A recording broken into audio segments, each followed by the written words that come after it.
it says if somebody's got binoculars or a cell phone or sleeping bags or maps, to go ahead and put them in the terror database for life.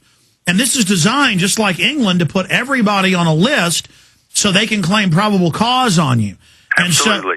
If they stopped me at some point and asked to search my car, and I said no because they had no reason to, and if for some reason they did, I would be on that list because they might find a shotgun in my trunk, they might find a box of shotgun shells or something like that, which any sportsman or anybody that can legally carry that should do. So.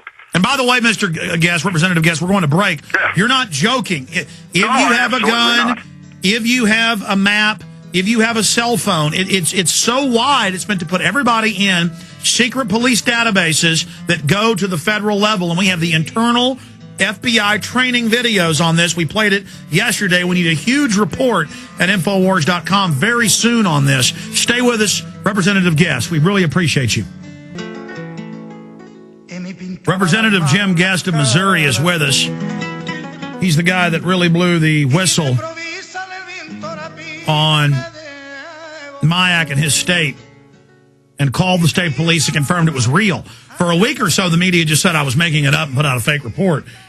And look at this, socialism sauce. We just got mailed this with Obama on it.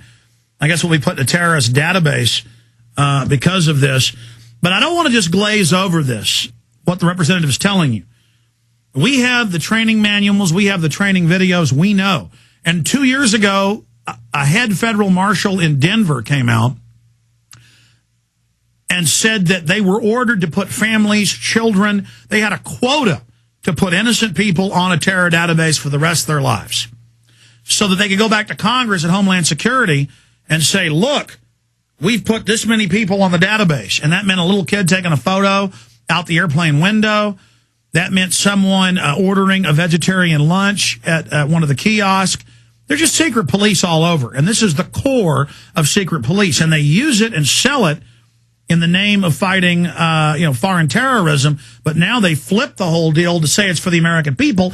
And that's what the MIAC report and the Homeland Security. Remember day one I said that's a Homeland Security report regurgitated by the state.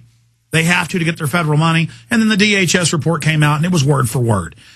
So this is the secret police putting you in a database for literally no reason to create the perception that they're terrorists everywhere. Representative Guest, continue with what happened in these hearings. Okay, thank you. We, like I said, we had our hearing in St. Charles, just outside of St. Louis. There was several pointed questions and testimonies by individual citizens who wanted answers. The chairman of the committee tried to tell us at the beginning of these hearings that we're not supposed to dwell on the modern militia movement. Well, that's what prompted all of this. So obviously, a large number of people were very concerned, those who had been almost pointed out. At our hearing in Kansas City, Darrell Casso, who was the vice presidential candidate for the Constitution Party, was actually there because he was second to Chuck Baldwin and very much involved in being pointed out there.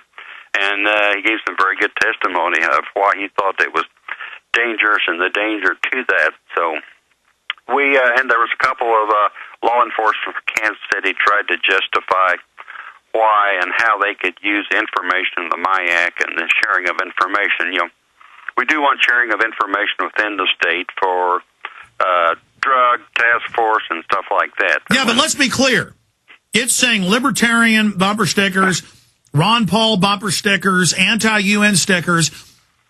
Stop them, put them in a database, list them as like Jews in Nazi Germany to later be picked up. That's what this is. This is the police being turned into federalized political police like right out of the Soviet Union or Nazi Germany. Yeah, but when we asked him what in Kansas City, the law enforcement there, what they did with this, he said, well, he did send it down to people to review in his command. I said, what did you see in there that prompted you to do this? Who did you think was dangerous in there? Of course, he could not answer that. So he was going for his training to send it down and compile this list of so-called terrorists. What you're talking about says common malicious symbols, and underneath says political and anti-government rhetoric, and below that is the political paraphernalia, which included the Libertarian Party. There is no doubt who that they were targeting with this, and we, of course, here in Missouri, they said that they will no longer issue any strategic reports, but I'm not sure how we know that that will be the case. But then we'll continue to have one more hearing here. The citizens are coming out and asking some very pointed questions, and we'll have probably in about 3 weeks, I think, the report will come out with our suggestions on this. A large number of people have said, all the way from disbanding the MIAC to an obvious oversight committee. And what I want to know is, my question, which I haven't got an answer from yet, can anybody in Missouri or any other state find out if they're on the watch list, if they're in the data file for whatever reason why they have been stopped? I think any citizen of this country needs to know whether they've been followed. Just like our watch list and a no-fly list. They got, hundreds of thousands of people on there, and people who shouldn't be on there, and they have a common name they're on. And the same thing's going to happen in this list here that's coming out of this MIAC thing, or this huge database that exists. And let's be clear, we just discovered this at the Missouri level. It's come out in Virginia and Tennessee and California. It's all the same in general terms. Some are even worse, where they just list everybody. And we've got to dig up that article from 2 years ago in the Denver Post where the federal marshals went public, the air marshals, saying we've been ordered to put innocent people on databases for life for quotas. Stay with us, Representative. We're on the mark.